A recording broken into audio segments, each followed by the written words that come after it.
Mengapa Alkitab disembunyikan di Laut Mati, The Dead Sea Scroll?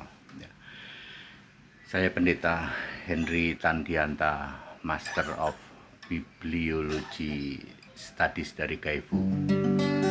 Pernah dengar Alkitab oleh perintah dari Yesus Allah melalui keturunan para nabi dan para rasul-rasul Perjanjian Baru. Di Perjanjian Baru ada 9 nabi dan ada banyak rasul ya, mungkin sekitar 70-an rasul ya. Kan ada yang undur juga itu. Oleh keturunan nabi-nabi dan rasul, Yesus memerintahkan Alkitab yang murni dan konsekuen, masih tulisan tangan, Perjanjian Baru berbahasa Yunani, Perjanjian Lama berbahasa Ibrani ya, disuruh disembunyikan di gua-gua sekitar Laut Mati. Disembunyikan selama kurang lebih 1600 tahun. Ini benar ya. Dan ini bisa ditrace ya toh.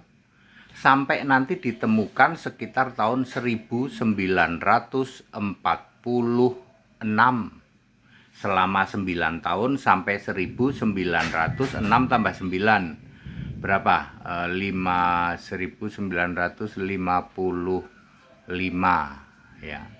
55 lah, 1954 1955. Selama 9 tahun ya, selama 9 tahun.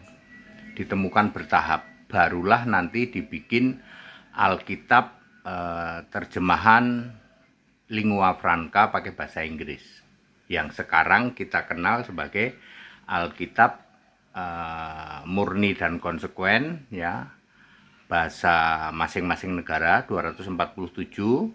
Yang Perjanjian Lama hurufnya hitam semua, yang Perjanjian Baru ada huruf hitam, ada huruf merah. Lalu orang bertanya, kenapa Yesus menyuruh keturunan para rasul, para nabi-nabi menyimpan itu Alkitab? Ya, Yesus adalah segala bertanggung jawab terhadap Alkitab ya. Langit dan bumi akan berlalu, firmanku tidak akan berlalu. Jadi Alkitab tidak akan lenyap ya. Oke. Apa alasannya, Pak? Sederhana. Supaya Alkitab terjaga sebagai kitab suci. Syarat kitab suci itu apa? Harus ditulis oleh nabi dan rasul. Andekan saat itu Alkitab tidak disimpan di gua-gua di Laut Mati, maka Alkitab ini akan jatuh ke orang-orang Katolik. Waktu itu baru ada Katolik dan Ortodoks. Mereka akan rubah sehingga Alkitab ini tidak lagi ditulis oleh nabi dan atau rasul, maka Alkitab ini gugur jadi kitab suci. Waktu itu yang sedang menguasai wilayah ya, menguasai secara global adalah Katolik dan Ortodoks.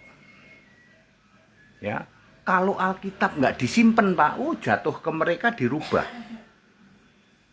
Ya, karena dia nggak ketemu aslinya, lalu dia cari-cari dari Codex Sinaiticus, Codex Vaticanus, Tanakh, Talmud, Targum, Naskah Yerusalem. Berapa? Sinaiticus, Vaticanus, Tanakh, Talmud, Targum, Naskah Yerusalem. Dari 6 sumber.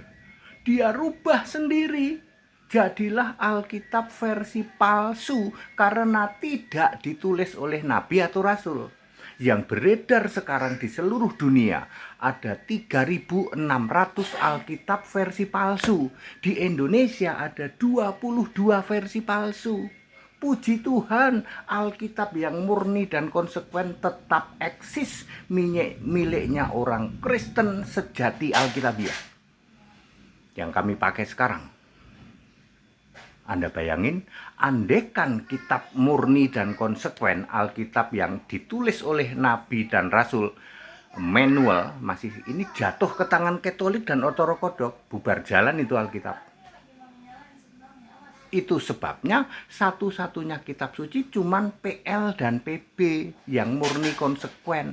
Yang beredar di luar sana ada yang kesalahannya 6.500 TB2. Ya, itu yang jumlahnya 66, yang jumlahnya 75 sama 85 punya Katolik dan Ortodok kalau dibandingkan dengan Alkitab murni konsekuen bisa 10.000 kesalahannya. Di sini beredar 22 Alkitab palsu. Yang kalian pakai semua itu. Semua Tritunggal pakai Alkitab palsu. Yang paling fenomenal adalah TB2, terjemahan baru 2. Kesalahannya 6.500 dari 31.000 ayat. Sekitar 20%. Itu dibilangnya kitab suci itu. Kitab suci itu salah satu aja salah, gugur. Puji Tuhan, Alkitab murni dan konsekuen tetap eksis. Yang kami pakai, ya, kami Kristen sejati Alkitabiah. Kami memakai Alkitab murni dan konsekuen. Clear?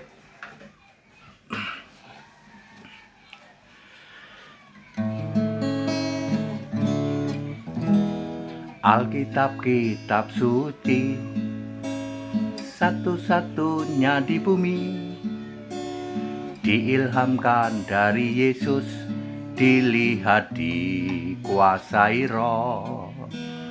Kejadian sampai Wahyu, ayat menguatkan ayat, menyatakan kesalahan, menunjukkan kebenaran. Suci, tidak ada yang tandingi, hikmatnya tak terselami. Dari Yesus Allah abadi, tidak akan berlalu. Meskipun langit akan lenyap, firman-Mu tinggal tetap abadi selamanya. That's it. Haleluya. Amin.